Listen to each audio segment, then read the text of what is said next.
Assalamu alaikum. My name is Taimur Khalid and you are watching Taimur Khalid YouTube channel. Now today's our topic is materiality convention. According to materiality convention, only material information should be disclosed into the books of accounts or into the financial statements of business entity. ठीक है कि जो material information होंगी, material nature की transactions होंगी या events होंगे, सिर्फ और सिर्फ वही बुक्स ऑफ अकाउंट्स का पार्ट बनेंगे या फाइनेंशियल स्टेटमेंट्स का पार्ट बनेंगे। और जो इममटीरियल नेचर के होंगे या तो हम उनको टोटली इग्नोर कर देंगे कहीं रिकॉर्ड नहीं करेंगे, या फिर क्या करेंगे कि जो मेजर अकाउंट्स होंगे उनके साथ उनको मर्ज करेंगे और फाइनेंशियल स्टेटमेंट्स का पार्ट बनाएंगे। तो ये है हमारे पास क्या मटेरियलिटी कॉन्सेप्ट या मटेरियलिटी कन्वेंशन, कि जिसमें क्या होता है कि सिर्फ और सिर्फ मटेरियल नेचर की ट्रांजैक्शंस क्या होती हैं, बुक्स ऑफ अकाउंट्स के पार्ट बनती हैं। अब मटेरियल नेचर की ट्रांजैक्शंस क्या होती हैं, इवेंट्स क्या होते हैं या इन्फॉर्मेशन क्या होती हैं, हमने इससे पिछली वीडियो के अंदर डिस्कस किया हुआ है। लिंक उसको मैं आपको डिस्क्रिप्शन में दे दूंगा, ठीक है, जिसमें हमने ये बात की थी कि मटेरियल नेचर की ट्रांजैक्शंस वो ट्रांजैक्शंस होती हैं या इवेंट्स वो होते हैं जो स्टेक होल्डर्स के डिसीजन को इन्फ्लुएंस कर सकें। स्टेक होल्डर्स के डिसीजन को इन्फ्लुएंस करने का मतलब ये है कि जिनकी वजह से स्टेक होल्डर्स का डिसीजन चेंज हो सके। कि अगर फॉर एग्जांपल हम उनको रिकॉर्ड करते हैं या रिकॉर्ड नहीं करते, दोनों केसेस में जो स्टेक होल्डर्स का डिसीजन है with respect to financial performance या financial position of a business, वो क्या हो, चेंज हो सके। अगर हम रिकॉर्ड नहीं करेंगे तो इसका मतलब ये है कि books of accounts true and fair view नहीं देंगी। और हमारा मकसद क्या होता है, बीइंग एन अकाउंटेंट, कंपनी के जो अकाउंटेंट है उसका यही ऑब्जेक्टिव होता है कि जो बुक्स ऑफ अकाउंट्स है वो ट्रू एंड फेयर व्यू दें। किसको, जो उसके स्टेक होल्डर्स होते हैं या जो यूजर्स ऑफ फाइनेंशियल स्टेटमेंट्स होते हैं। जिसमें हमने प्रीवियस वीडियो के अंदर और पिछली भी जो हमने डिस्कस की वीडियोज़ के अंदर, लेक्चर्स के अंदर हमने काफ़ी डिस्कस किया कि स्टेक होल्डर्स कौन होते हैं या यूजर्स ऑफ फाइनेंशियल स्टेटमेंट्स कौन होते हैं। जिसमें हमने बात की थी कि गवर्नमेंट होती है, बिकॉज उसने बिजनेस की जो प्रॉफिट्स उन पर टैक्स लगाना होता है, इसलिए उसका सेल्फ इंटरेस्ट होता है into the affairs of business entity. या हमने बात की थी कि जो इन्वेस्टर्स होते हैं जैसे बैंक का इंटरेस्ट किस लिहाज से होता है कि वो अपनी जो इन्वेस्टमेंट है, जिन्हें जो पैसा उसने दिए हुए एज ए लोन के तौर पे, उसकी सिक्योरिटी, उसकी सेफ्टी के लिए वो क्या करता है, बिजनेस की फाइनेंशियल परफॉर्मेंस और फाइनेंशियल पोजीशन को चेक करता रहता है। इसके बाद हमने बात की थी जो सप्लायर है, जिसने उधार पर चीज़ें बिजनेस को दी हुई हैं, जैसे मटेरियल प्रोवाइड किए हुए हैं लेकिन पेमेंट अभी तक रिसीव नहीं हुई, तो अल्टीमेटली वो भी क्या करेगा, बिजनेस की फाइनेंशियल परफॉर्मेंस और फाइनेंशियल पोजीशन को चेक करता रहेगा, यानी बुक्स ऑफ अकाउंट्स को देखेगा। तो ये लोग वो हैं जिनका क्या है, बिजनेस के अंदर बिजनेस की एक्टिविटीज़ यानी बिजनेस में क्या है, बिजनेस के अफेयर्स के अंदर सेल्फ इंटरेस्ट होता है। तो इनको हम कहते हैं स्टेक होल्डर्स या इन्हीं को हम कहते हैं यूजर्स ऑफ फाइनेंशियल स्टेटमेंट्स। तो ऐसी इन्फॉर्मेशन जो कि यूजर्स ऑफ फाइनेंशियल स्टेटमेंट्स के साथ जो उनके मतलब डिसीजन को इन्फ्लुएंस करें, इफेक्ट करें, वो क्या होती है, मटेरियल नेचर की ट्रांजैक्शंस होती हैं या उनको हम कहते हैं मटेरियल इन्फॉर्मेशन। और मटेरियल इन्फॉर्मेशन को ही हम बुक्स ऑफ अकाउंट्स का पार्ट बनाते हैं।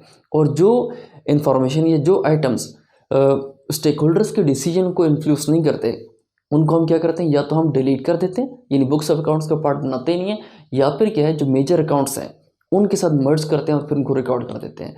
फॉर एग्जांपल कि कंप्यूटर के अंदर एक छोटा सा फॉल्ट आया, अब उसके लिए रिपेयरिंग करवाई गई।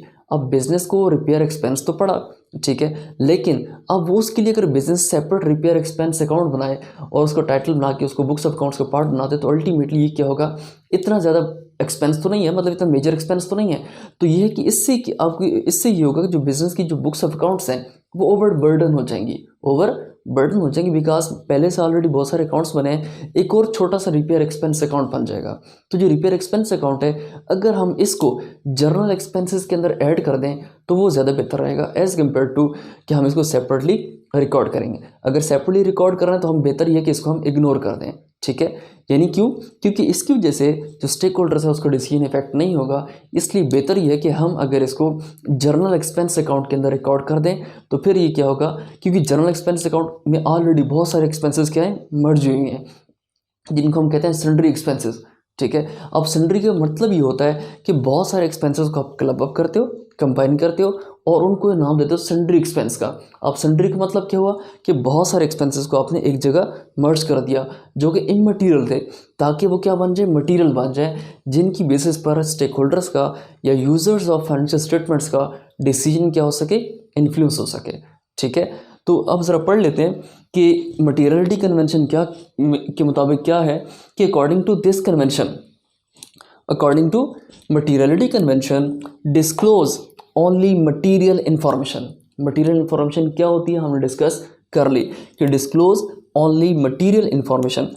The term materiality refer to the relevant importance of an item और एन इवेंट।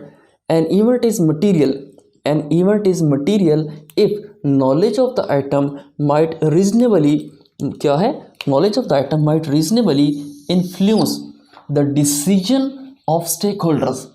ठीक है, ये इंपॉर्टेंट बात है कि जो आइटम, जो मटेरियल आइटम होगा वो decision of the stakeholders को इफेक्ट करेगा, चेंज कर सकता है। ठीक है, आइटम्स हैविंग इनसिग्निफिकेंट और बीइंग इररिलेवेंट। अब जो इररिलेवेंट होते हैं किसके साथ, स्टेक होल्डर्स के साथ, उनको हम क्या करते हैं, बुक्स ऑफ अकाउंट्स का पार्ट नहीं बनाते, डिस्क्लोज नहीं किए जाते। और अगर डिस्क्लोज कर रही हो तो हम क्या करते हैं, किसी मेजर अकाउंट के साथ उनको मर्ज कर लेते हैं। These unimportant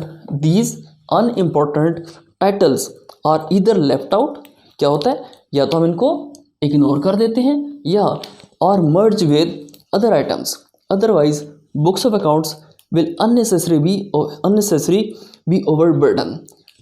तो इससे क्या होगा कि बुक्स ऑफ अकाउंट्स क्या हो जाएगी, ओवरबर्डन, बिकॉज ऑलरेडी काफ़ी सारे अकाउंट्स होते हैं और इसके साथ साथ क्या होगा कि छोटे छोटे और अकाउंट्स अगर ऐड हो जाएं तो आपकी जो बुक्स ऑफ अकाउंट्स हैं वो क्या होंगी, overburden. That is the total number of accounts will become huge. Ultimately ये होगा कि जो टोटल नंबर ऑफ अकाउंट्स होंगे ऑलरेडी मेजर अकाउंट्स भी होंगे। ठीक है, अगर उनके साथ हम छोटे छोटे अकाउंट्स और ऐड कर दें तो जो टोटल नंबर ऑफ अकाउंट्स होंगे वो क्या हो जाएंगे, बढ़ जाएंगे, जो कि क्या होगा, ज़्यादा बेहतर नहीं होगा। That's it. ये हमारे पास क्या है, मटीरियलिटी कन्वेंशन। इसमें अगर कोई चीज़ आपको पूछनी हो, कोई भी आपका क्वेश्चन हो तो आप कमेंट सेक्शन में लाजमी पूछिएगा। इंशाल्लाह कमिंग वीडियोज़ के अंदर उसको हम डिस्कस कर लेंगे। And thank you so much for watching.